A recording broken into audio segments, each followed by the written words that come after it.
Bismillahirrahmanirrahim. Assalamualaikum warahmatullahi wabarakatuh. Asyhadu an la ilaha illallah, asyhadu anna Muhammadar Rasulullah.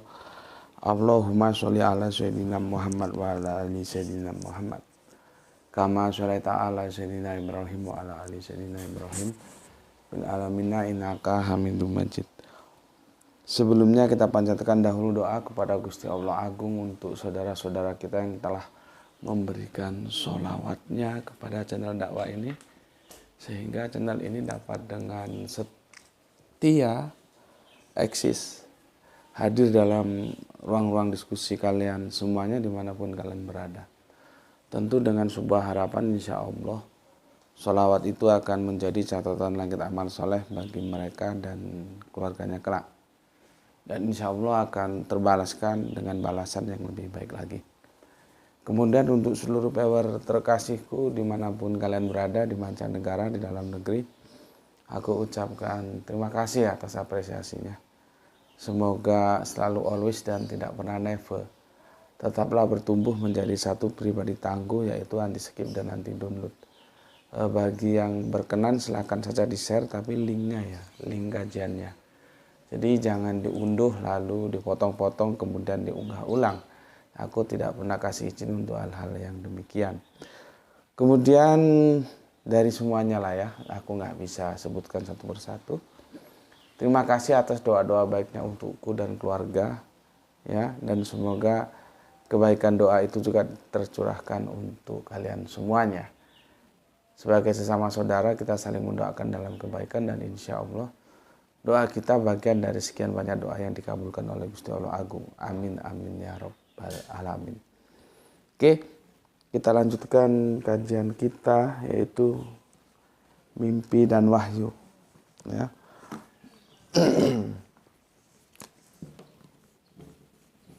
Mimpi dan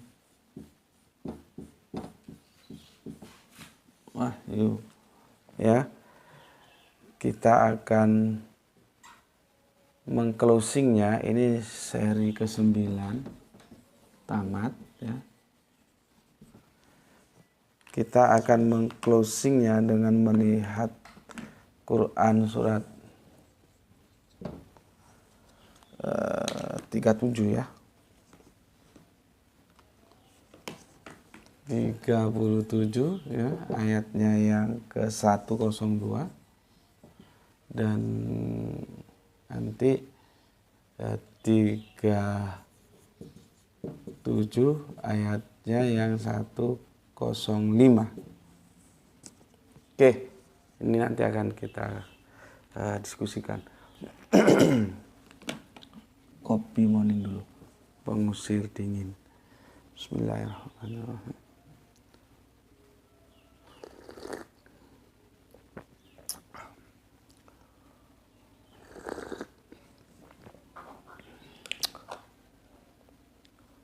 Sebelum aku uraikan, aku akan memberikan apresiasi terhadap komen dari teman-teman yang masuk, ya. Tentang arok, tentang alham, tentang manam sudah ya. Oke. Kita masuk ke kolom komentar.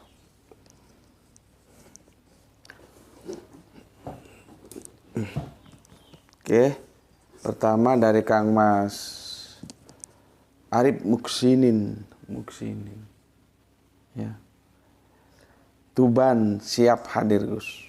Terima kasih untuk Kang Arif Muksinin, ya. Salam Isra untuk semua saudaraku yang ada di Tuban, ya.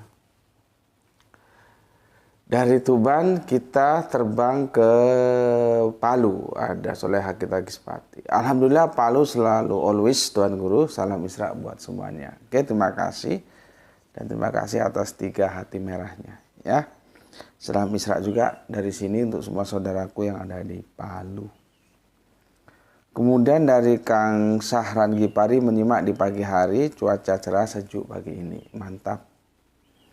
Ini dari Bandung Utara bagian barat. Oke, salam Isra untuk semua yang di sana. Kemudian ada Bu nih ya. Assalamualaikum warahmatullahi wabarakatuh. Waalaikumsalam. Banjarmasin izin nyimak kajian Tuan Guru. Sehat selalu nggih, salam Isra. Oke, salam Isra juga untuk Bu Ne yang ada di Banjarmasin, begitu juga untuk seluruh keluarga yang ada di sana dan semua saudara-saudaraku yang di sana, salam Isra semuanya. Kita lanjutkan Firman Syah Firman ya.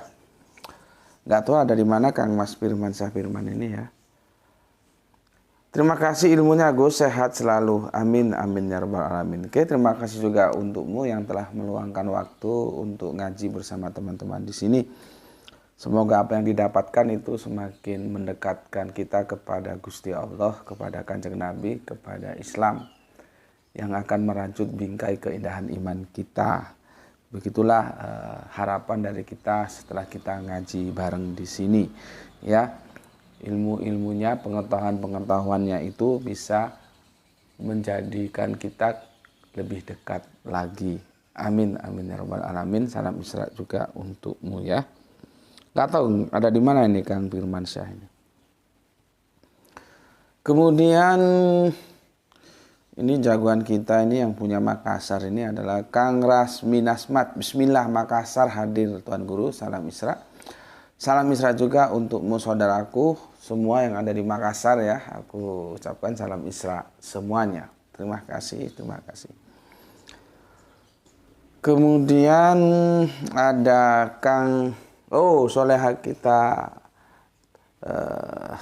Rahani Junaidi ya, begitu ya panggilannya ya. Ada soleha kita dari Bandung. Assalamualaikum Tuan Guru, semoga aku tercerahkan dengan kajian guruku. Amin, amin ya rabbal alamin ya. Harapan kita juga begitu ya, semakin tercerahkan, semakin dekat, semakin cinta ya kepada Allah, kepada Kanjeng Nabi, kepada Islam.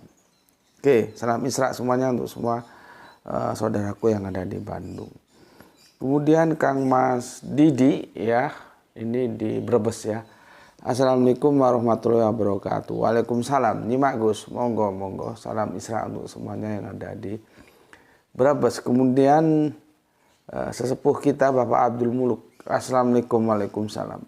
Dari Sedang ini nyimak Gus. Salam Isra. Oke, salam Isra semuanya untuk semua saudaraku yang ada di Deli Serdang. Kemudian ada Kang Mas Aljus nyimak yang ke-10. Mantap, mantap. Terima kasih Kang Mas Aljus yang ada di Bandung ya. Kemudian ada siapa ini? Prawiro ya, Prawiro nggak kasih tahu namanya ya. Prawiro. Dulu ada menteri kita di zaman pemerintahan Pak Harto di Orde Baru namanya Prawiro. Siapa depannya gitu lupa. Menteri Ekonomi itu. Itu kalau nggak Katolik apa Protestan ya. Titik-titik Prawiro gitu ya. Lupa gue ya. Tidak ada kepalsuan atau muslihat dalam kekristenan ya. Ini penjelasannya dari Kang Mas ya, Prawiro ya. Tidak ada kepalsuan atau tipu muslihat di dalam kekristenan. Kalau ayat-ayat palsu nggak ada Mas ya di Bible ya. Ayat-ayat palsu itu nggak ada ya. Oke, terima kasih ya. Mengapa? Nah, karena diajarkan oleh Yesus Kristus. Oke ya.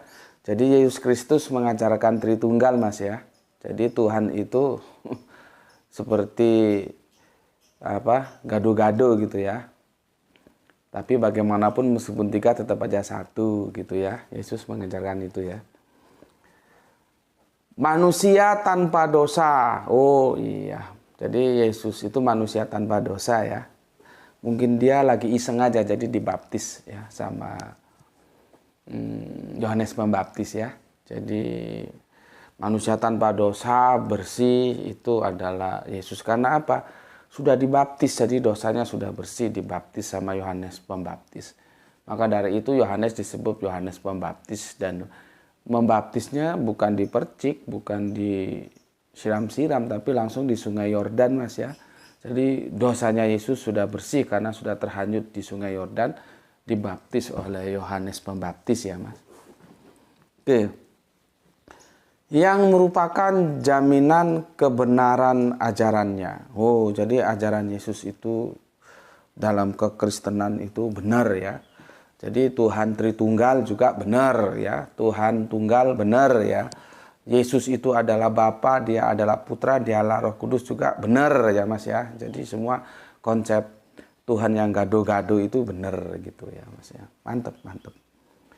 Kemudian, adakah nabi di dunia ini yang melebihinya gitu. Oh, jadi tapi nggak apa-apa, mantap di sini. Jadi Yesus itu nabi, Mas ya, bukan YHWH dan bukan alif lam lam ha gitu ya. Adakah nabi di dunia ini yang melebihinya? Oh, enggak ada. Nabi Yesus itu nabi paling hebat. Dia yang mampu menyatukan bangsa Israel untuk dalam satu komando dia untuk melawan Romawi, dan akhirnya Israel terbebas dari jajahan Romawi, Mas ya. Jadi bukan hanya Musa saja ya. Bukan hanya saja Musa yang mampu menyatukan bangsa Israel dalam satu komando untuk berhadapan dengan Firaun ya, yang telah memperbudak mereka di tanah Mesir ya, sehingga keluar dari tanah Mesir ya. Bukan hanya Musa saja yang hebat seperti itu ya. Yesus juga hebat ya, sehingga dia diterima oleh bangsanya ya. Jadi Yesus itu hebat ya, bisa mempersatukan bangsa Israel dalam satu komando dia ya. Jadi komandannya Yesus lah untuk berhadapan langsung dengan bangsa Romawi, sehingga bangsa Romawi bisa diusir dari Israel sebagai penjajah yang bajingan. Itu dikomando oleh Yesus, Mas ya. Sehingga Yesus diterima sama bangsa Israel, karena bangsa Israel kan menunggu ya Mesias dalam perspektif politis, dan Yesus berhasil ya menyatukan mereka ya. Dan Yesus itu memang tidak ada yang melebihinya, Mas ya. Oke, goblok gue. Oke. Aku ingatkan kepada saudara-saudaraku yang Islam ya, kalau yang kafir nggak usah.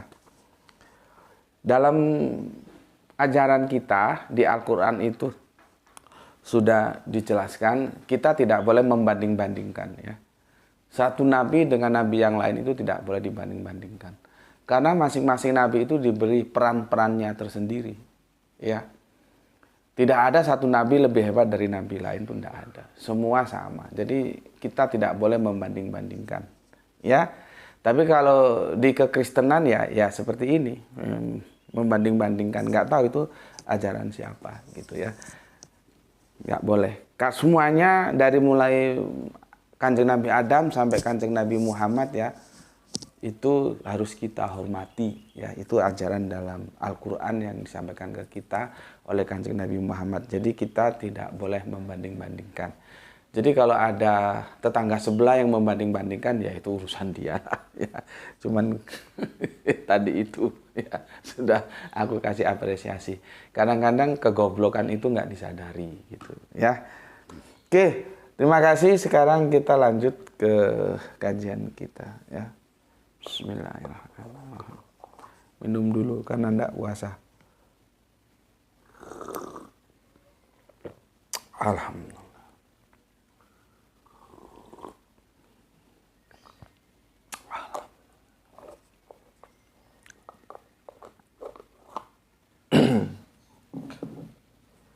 Kemarin aku sudah jelaskan ya, ada begini, ada arok ya, ada alham ya, ada lagi manam.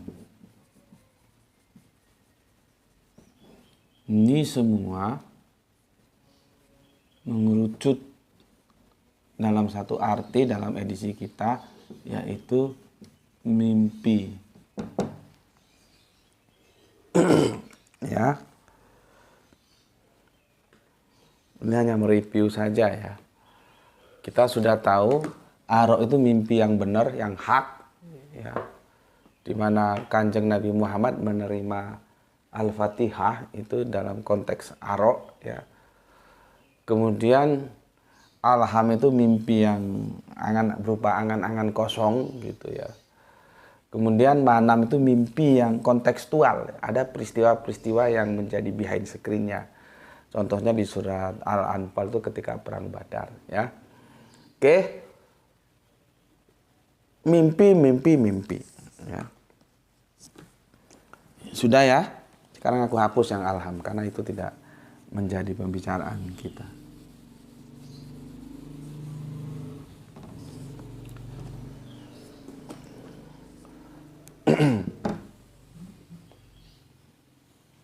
Oke, kita fokus ke arok dan manam, ya. Bagaimana kita memahami Quran surat 37102? Ketika ini menjadi satu.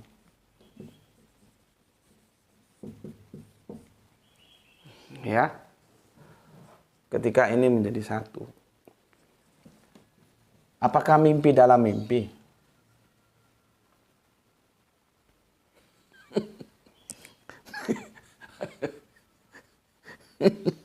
Gimana coba menjelaskannya? Aku tadi malam mimpi. Mimpi apa? Mimpi-mimpi.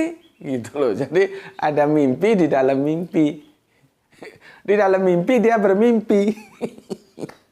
Jadi kacau. Ya itulah ya, karena seperti ini ya. Aro itu mimpi, manam itu mimpi, nanti jadinya mimpi dalam mimpi. Oh enggak begitu Gus, bukan begitu. Aro ini melihat, ya, manam itu mimpi. Jadi melihat dalam mimpi itu ada. Ya monggo saja, silakan saja ya. Tapi apakah aku begitu? Enggak, aku tidak menerima itu. Sebetulnya ini sudah pernah kita kaji beberapa waktu yang lalu, memang aku gantung belum tuntas. Ya, insya Allah nanti insya Allah kita diberi kesehatan, ya, kemudahan rezeki dan umur yang panjang, kita ketemu di Idul Kurban berikutnya. Ya, nanti kita bahas tuntas. Karena ini belum tuntas. Dulu direquest ingatku oleh sesepuh kita, semoga Allah merahmatinya dengan kesehatan dan kemurahan rezeki, kedamaian bersama keluarga, direquest oleh sesepuh kita Bapak Abdul Muluk dari Deli Serdang. Ya, surat As-Saffat inilah yang dipahami oleh publik menjadi landasan untuk korban seperti apa yang kita lakukan sekarang. Padahal kalau kita kaji melenceng. Ini tidak berbicara tentang korban kita belai wedus terus terjadi perdebatan itu yang nggak boleh dipotong kukunya itu wedusnya atau orang yang berkorban. Enggak. Nanti kalau ini kita kaji ke dalam, ada sesuatu yang mengganjal. Kalau itu dipaksakan bahwa ini adalah cerita, ya, yang ini terkorelasi dengan pengorbanan di perjanjian lama, cuman di sana kan Ishak, sementara di kita Ismail. Enggak, ini enggak menceritakan itu. Gitu loh. Enggak menceritakan itu. Jadi melenceng. Yang dipahami publik ke kanan, Al-Qur'annya ke kiri. Yang dipahami publik ke bawah, Al-Qur'annya ke atas. Atau sebaliknya, Al-Qur'annya bilang ke bawah, memahaminya bilang ke atas. Atau Al-Qur'annya bilang ke kanan, yang memahaminya bilang ke kiri. Jadi enggak nyambung. Ya, enggak nyambung. Kalau itu dipaksakan, kita ketemu pada satu narasi nanti di antara ayat-ayat ini. Ya. Nanti juga kita akan gunakan ayat surat ini untuk menentukan berapa usia Kanjeng Nabi Ismail ya ketika ada di Mekah ya, karena itu nanti akan menentukan bagaimana kita menarik sebuah konklusi ketika YHWH ya mengapa menjadi alif lam lam ha ya, tapi itu nanti cuman suratnya ya di sini yang kita ambil nanti ya. Oke, kita kan belum selesaikan itu ya dari YHWH ke Allah terus ke Bapa.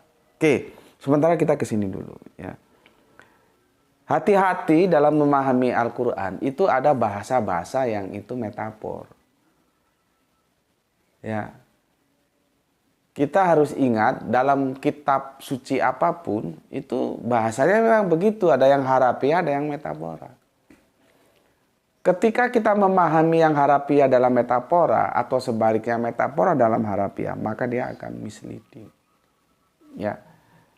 Seperti ini, melihat dalam mimpi.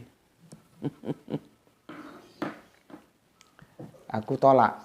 Atau mimpi dalam mimpi juga aku tolak. Ya. Bismillahirrahmanirrahim.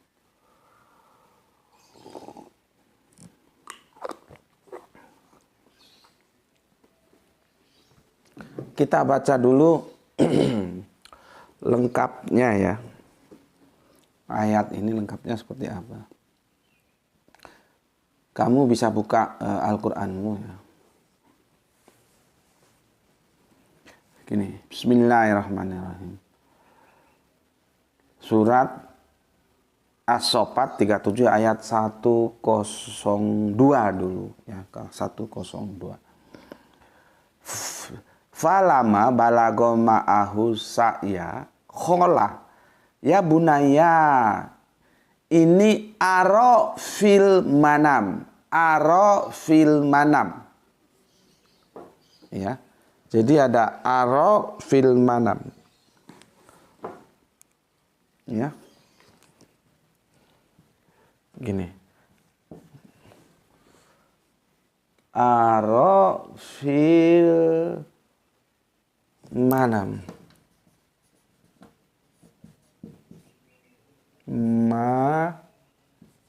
ya fil manam nih ya, aro fil manam. Oke.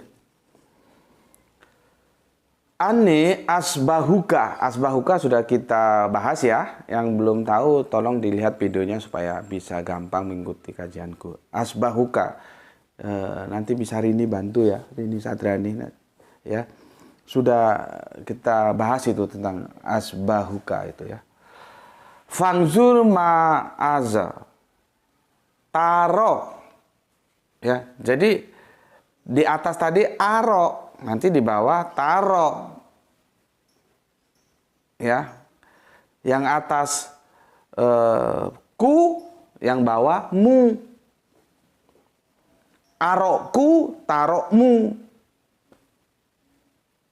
Tasrifnya begitu, ya. Oke. Kola ya abati almanatu marussatajidunni insya Allah minas sobirin. Ya, sabar dia, bukan Pak Sabar. Sekarang ada Pak Sabar, ada Kang Sabar.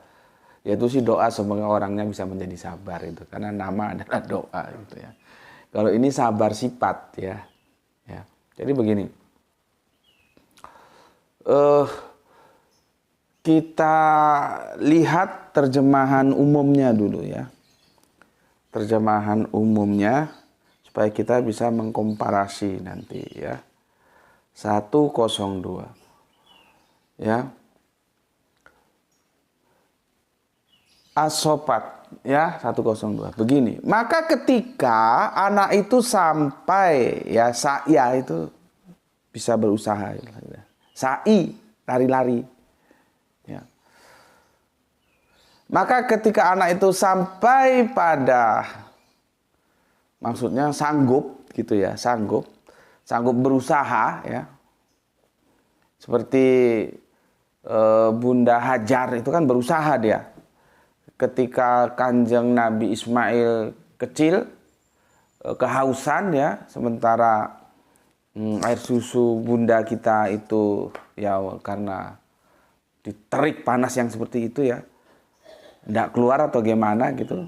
Bagaimana ini bayinya minta minum ini. Kanjeng Nabi Ismail ya masih kecil ya, meraung-raung ya, nangis lah ya. Maka sa'i antara Safa dan Marwa berusaha untuk mencari air. Akhirnya ya peristiwa Zam-Zam itu ya. Zam-Zam yang terpancar itu ya airnya. Oke, ini juga kan ada sa'iyah, kola ya.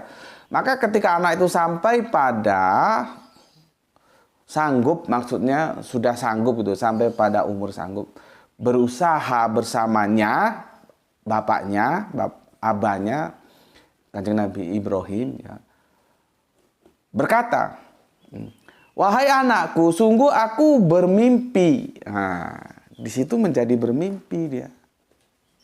Ya, aku menyembelihmu. Jadi dipahami oleh publik, Kanjeng Nabi Ibrahim tidur dan bermimpi. Jadi harafiah pemahamannya. Ya, aku menyembelihmu. Ya, itu asbahuka ya, itu sudah kita bahas ya. Maka pikirkanlah bagaimana pendapatmu. Ya, pendapatmu gimana? Dia atau Ismail maksudnya menjawab, wahai ayahku, lakukanlah apa yang diperintah kepadamu. Insya Allah engkau akan mendapatiku termasuk orang-orang yang sabar. Itu jawabnya. Ya. Jadi pemahamannya kalau kita baca terjemahan depan itu harafiah. Ya. Kita lihat di situ ada taro ya. Di atasnya aro. Ada taro ya. Di ayat berikutnya itu di atasnya karena aro fil manam. Nanti di bawahnya itu ada ma'aza taro. Kola iya abati. Nah, ada taro. Ada aro, ada taro. Taro ya. Ada taro double O. Ini apa? Diterjemahkan itu adalah pendapat.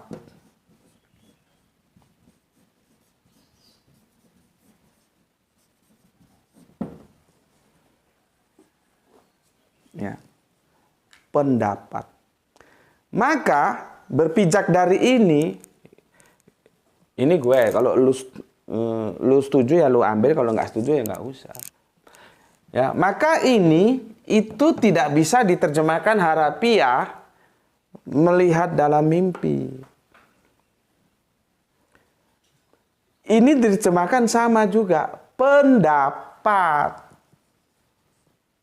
Di mana ini ya? Gitu loh. Jadi dia klop.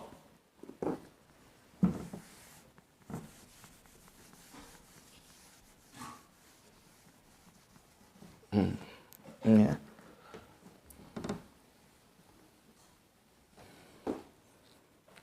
Ini dia pendapat. Ini sudah menjadi satu idiom, arok fil manam. Kalau melihat dalam mimpi, lu kira tidur gitu. Kan jadi kacau. Mimpi dalam mimpi, ini kacau lagi. Ya, maka kita lihat bawahnya, taro itu taro itu tasrif dari aro ini. Jadi kalau di sini pendapat, ya di sini juga harus pendapat, gitu ya. Jadi begini dia menjawabnya, ya. Di sini itu pendapatmu, ya, ya, di sini pendapatku. Ku-nya itu merujuk ke Bapak Ibrahim. Kunya itu menuju kepada ayah Ananda Ismail. Jadi connect dia, pendapat. Lah kalau mimpi dalam mimpi itu gimana?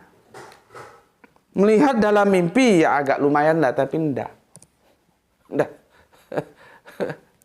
Melihat dalam mimpi.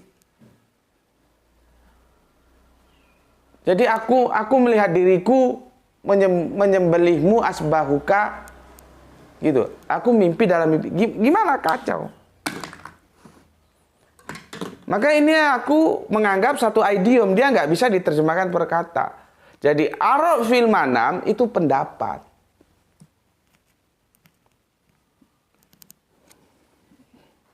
Tahu kalian? Bismillahirrahmanirrahim.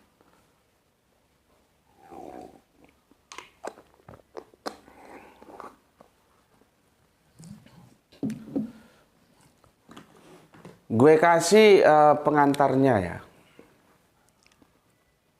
Ini sebetulnya tentang apa sih diskusinya ini? Ini kan diskusi mereka antara bapak dan anak, antara generasi tua dan generasi muda. Ini diskusi tentang estafet dakwah. Ini loh. Estafet dakwah ini gimana kelanjutannya? Kalau di dalam kekuasaan namanya suksesi. Pengalihan dari satu penguasa ke penguasa lain itu namanya suksesi. Makanya kalau lu dengar suksesi itu artinya begitu. Kalau di sini lebih tepatnya aku suka menggunakan estafet dakwah. Ya. Jadi arok fil manam itu melambangkan masa tua.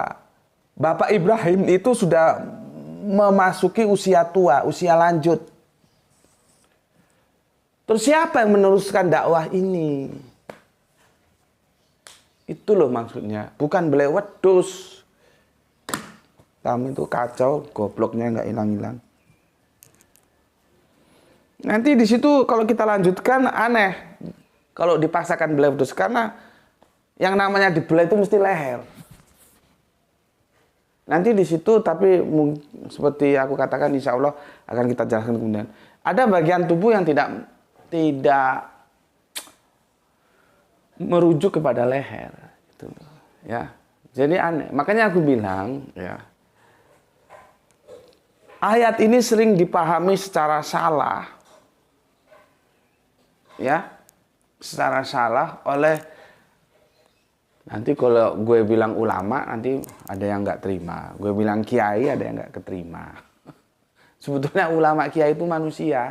Ya bisa saja salah, dan kebanyakan mereka salah.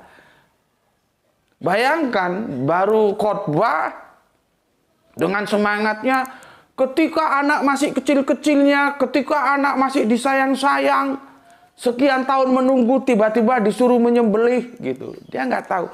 Peristiwa penyembelihan itu anaknya itu sudah gak kecil lagi, sudah bisa berusaha. Gak mungkin anak masih bayi, masih kecil 2 tahun diajak diskusi. Cuman kan kalau, aduh repot. Kok dikasih tahu nanti, memangnya gue seperti itu, sanadnya Al-Qur'annya dari mana?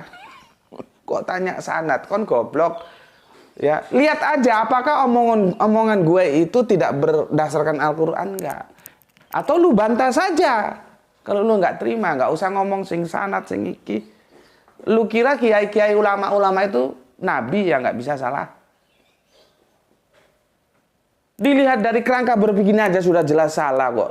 Kan kita bukan sekali 2 kali kan. Lihat khotbah ketika sholat Idul Adha itu. Mesti khotbahnya begitu. Mesti ayat ini yang dinukil. Bagaimana tiba-tiba anak masih kecil ditimang-timang terus disuruh menyembelih. Padahal peristiwa asbahuka itu anaknya sudah dewasa, sudah sa'ya, sudah bisa berusaha. Makanya diajak diskusi. Ini juga sebagai cermin apabila kamu nanti, siapa tahu kamu nanti ada yang jadi presiden. Utamakan itu diskusi. Jangan mentang-mentang lu berkuasa, lu jadi sombong, Pak Alek lu itu semua mau-maunya apa yang kamu mau lakukan. Ajak diskusi rakyatmu, jangan semena-mena. Mati nanti kamu dimintain pertanggungan jawab. Karena kamu suka atau tidak suka satu saat kamu masuk ke dalam tanah. Kita ini orang beragama, bukan orang tidak beragama. Ya, sedangkan Gusti Allah Agung aja mengatakan ketika dia mau menjadikan khalifah, dapat usulan dari malaikat, apa katanya? Aku yang mengetahui daripada kamu. Pendekatannya ilmu. Sebetulnya kalau Allah mau bilang aku yang berkuasa, lu mau apa sih? Beres sudah, tapi Allah tidak mau. Artinya apa? Allah mengajarkan kepada kita jangan selalu berbicara dengan bahasa kekuasaan. Bahasa ilmu. Di sini bahasa dialog. Sebetulnya kan Kanjeng Nabi Ismail ada di bawah otoritas ayahandanya. Tapi apakah il sini il, lu gue asbahuka il? Kan nggak begitu. Diajak ngomong, diajak diskusi, diajak berpendapat, saling beradu argumen. Arafil manam, pendapatku. Terus bagaimana taruh pendapatmu? Gitu loh. Bukan jadi pemimpin sakarepe udele dewe, semua mau dilakukan semau-maunya. Hati-hati kalau kamu mampus masuk tanah nanti. Semua akan ada pertanggungan jawab. Apalagi menzolimi rakyatmu. Kan jelas, Nabi Ismail ada dalam otoritas kekuasaan Nabi Ibrahim. Entah demikian, tetap aja konsepnya dialogis. Nggak sakarpe dewe. Itu ya. Maka, kalau gue menerjemahkan begini.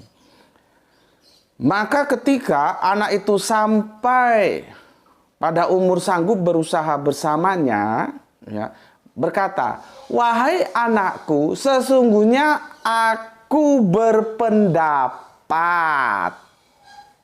ya, aku berpendapat, ya, apa? Menyembelihmu. Hati-hati ya, asbahuka sudah kita bahas ya, nanti lihat videonya di sana. Aku menyembelihmu, maka pikirkanlah bagaimana pendapatmu, taruh pendapatmu, arok pendapatku. Klop dia. Aku berpendapat. Bagaimana pendapatmu? Aku berpendapat mengasbahuka. Kamu tak asbahuka. Aku punya pendapat, kamu harus tak asbahuka. Terus pendapatmu gimana, Il? Gitu loh. Ya. Pendapatmu gimana, Il? Jadi kalau aro itu pendapatku, kalau taro itu pendapatmu. Bukan pendapatan. Nanti kamu bilang pendapatan lagi ya. Dijawab oleh Kanjeng Nabi Ismail. Wahai ayahku, lakukanlah apa yang diperintahkan kepadamu, insya Allah engkau akan mendapati aku termasuk orang-orang yang sabar. Jadi ini pendapat, bukan mimpi dalam mimpi atau melihat dalam mimpi. Apanya yang lu lihat? Lu lihat diri lu mengasbahuka di dalam mimpi gitu. Ya, tapi ya boleh-boleh saja silakan, tapi gue gue tolak itu. Ya. Karena apa? Taruh di sini berpendapat. Maka di sini juga dia pendapat. Jadi klop. Pendapatku, pendapatmu. Tentang apa yang didiskusikan asbahukanya itu. Ngerti? Oke. Clear ya. Nah, nanti akan jelas lagi di surat yang ini. Ini sudah ya. Nanti yang 105 ya. 105. Bismillah.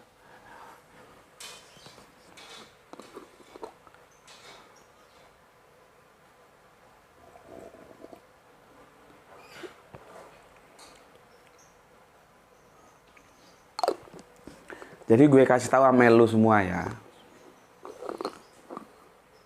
Siapapun itu bisa salah. Kiai, ulama, ustadz, tetek bengek segala macam itu bisa salah. Apalagi Gus Bedi. Sangat bisa salah. Ya. Makanya gue bilang, lu setuju, ambil, nggak setuju, tolak. Gitu aja. Yang penting lu tahu kerangka berpikir gue. Gue mengajukan kerangka berpikir ini.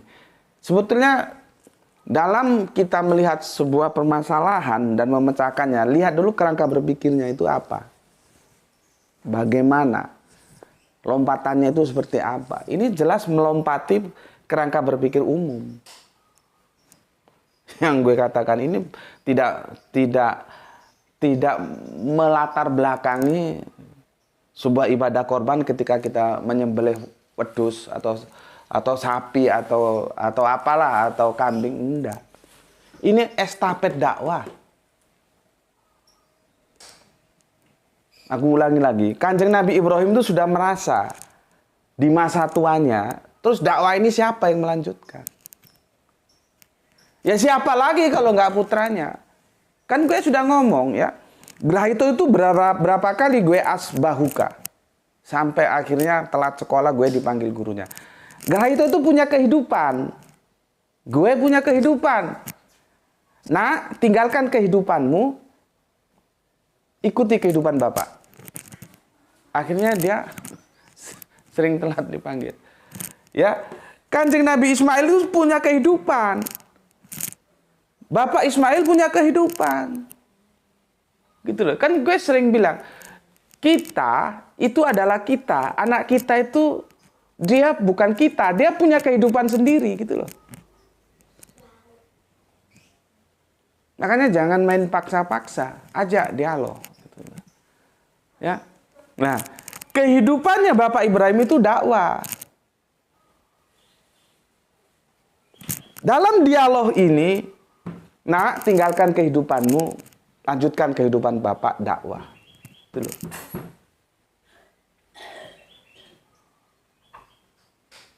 Kanjeng Nabi Ismail ya, mengorbankan kehidupannya demi mengikuti kehidupan Bapak. Gerah itu mengorbankan waktu demi untuk kehidupan Gus Bedi. Jadi ini berbicara tentang estafet, dakwah. Bukan belai wedus. Paham lu? Ya? Oke. Gue ulangi lagi. Semua itu bisa salah. Mau ulama, mau kiai, mau ustadz, mau alumni Al-Azhar, itu bisa salah. Apalagi Gus Bedi yang bukan ulama, bukan kiai, bukan ustadz, ya, ngajinya di jalanan, sangat bisa salah. Ya, yang nggak bisa salah, itu pun nggak bisa salah dalam tanda kutip. Sebetulnya ya salah juga. Tapi kita tidak boleh ya mengkritik kesalahannya. Karena itu nanti tugasnya Gusti Allah Agung yang akan meluruskan.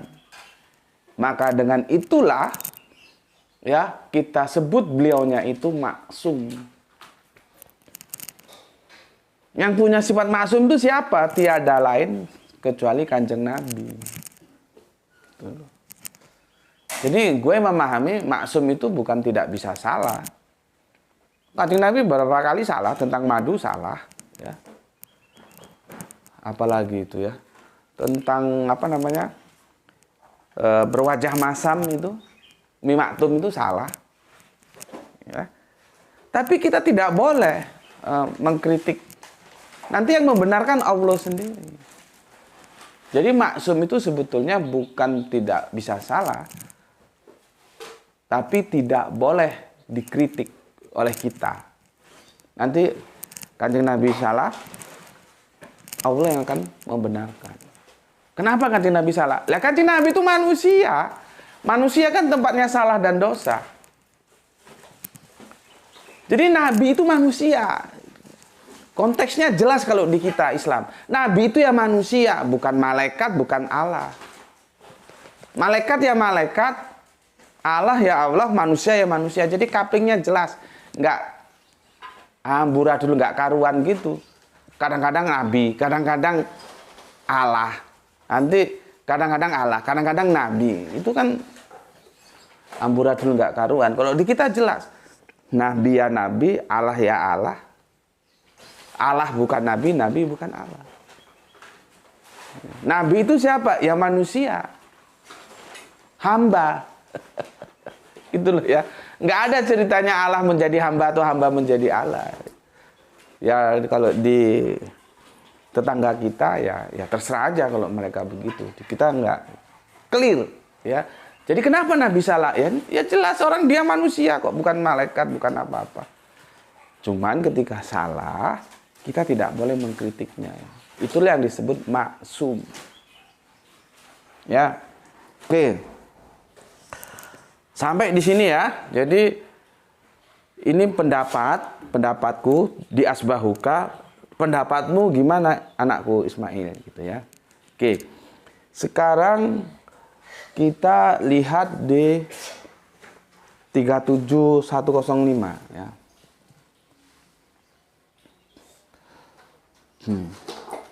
Ini aku lompati ya, ada tiga ayat yang aku lompati. Kita langsung ke 105 karena aku tidak dalam rangka menjelaskan ini dalam perspektif holistiknya seperti apa, enggak. Itu nanti insya Allah di Idul Adha ya, tahun depan ya, insya Allah kita ketemu di sana ya. Semoga kita diberikan rezeki yang barokah, kesehatan yang prima, dan umur yang panjang. Dan itu umur yang panjang yang semakin mendekatkan kita kepada Allah. Karena hati-hati loh, umur panjang itu ada yang dikasih panjang dia, tapi semakin panjang nggak semakin dekat sama Allah, tapi semakin menjauh. Itu orang-orang yang sangat mengerikan itu. Ya. Bukan berarti umur panjang itu terus selalu bagus, ya tinggal apa yang dilakukan dalam kepanjangannya itu. Ya, kalau kita sih doanya semoga kita dalam kepanjangan umur itu semakin kita membangun kedekatan kepada Gusti Allah Agung, mengikuti ajarannya yang disampaikan oleh Kanjeng Nabi Muhammad. Kanjeng Nabi Muhammadnya nggak ada Al-Quran dan Sunnah gitu. Ya, bukannya tambah panjang tambah keblangsang. Udah bau tanah, sholat aja kagak, puasa kagak. Oke, kita lanjutkan ya. Jadi ini aku lompati memang karena konteksnya aku akan menjelaskan ini sih sebetulnya. Arok fil manam. Ini aja sebetulnya ya. Oke. Di surat 105 ada begini dia ya. Qad sodaktar ru'ya. Ru'ya itu dari arok ini. Dia mengalami tasrib, bukan tahrib tapi tasrib, pemecahan kata ya. Qad sodaktar ru'ya ina kazalika nazil muhsinin. Ya. Muhsinin itu kalau orang minta-minta di Saudi sana, lillahi ya muhsinin, lillahi ya muhsinin.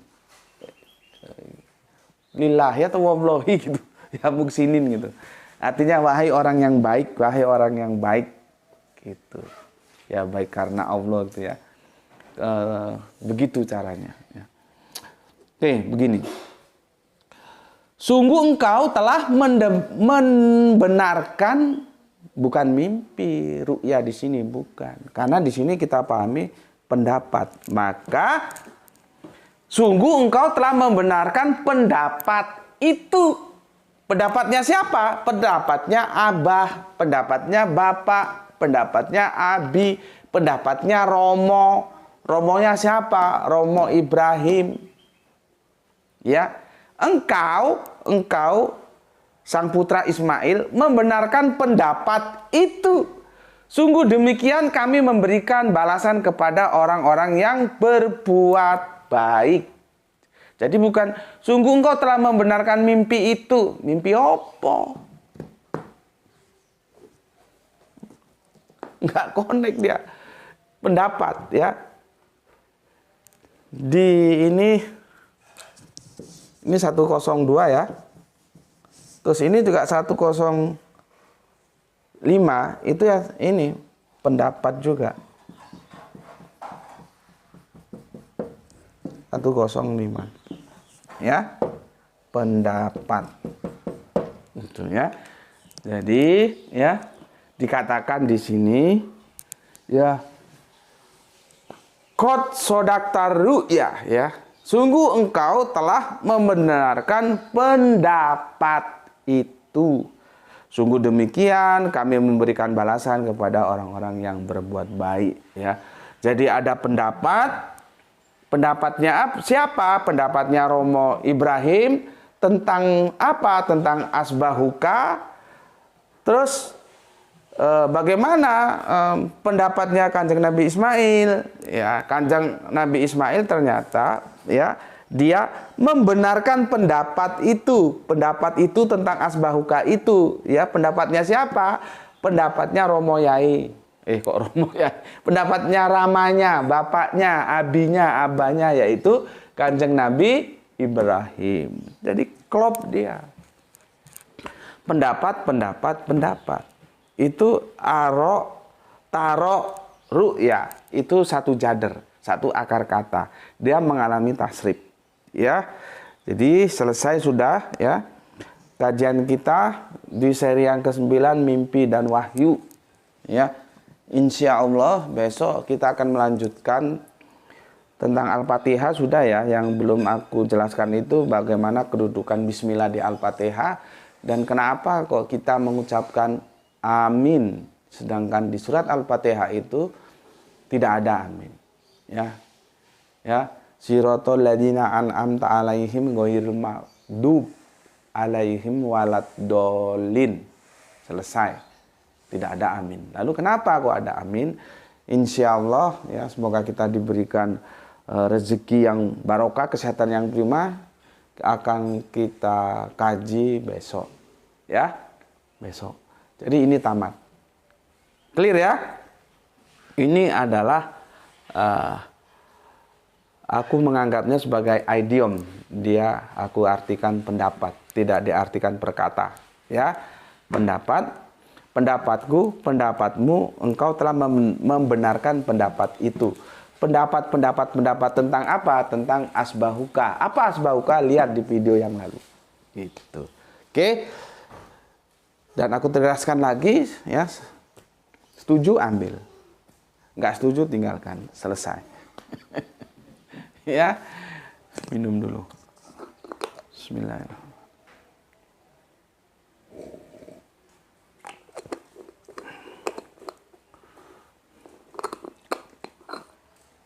Oke, sampai di sini kajian kita dan alhamdulillah akhirnya dimudahkan oleh Gusti Allah Agung kita bisa menyelesaikannya di seri yang ke-9 tamat tentang mimpi dan wahyu, ya, tentang mimpi dan wahyu.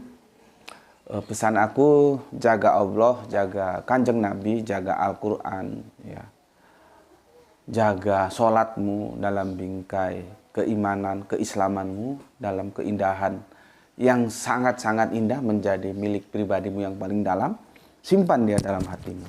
Setelah engkau mengoptimalkan rasionalitas. Makanya kita kan Islam rasional. Ya. Tetapi walaupun demikian tetaplah memberi hormat kepada saudara-saudara kita yang menempuh jalan lain karena mereka tetap juga saudara kita. Ya. Selanjutnya semoga mendapatkan keberuntungan, rezeki yang barokah dan kesehatan yang prima. Terima kasih ya, salam Isra, Islam rasional, matur nuwun ya, kata orang Jawa matur nuwun. Kalau lebih halus itu matur nembah nuwun gitu ya. Oke, alhamdulillah hirobbil alamin.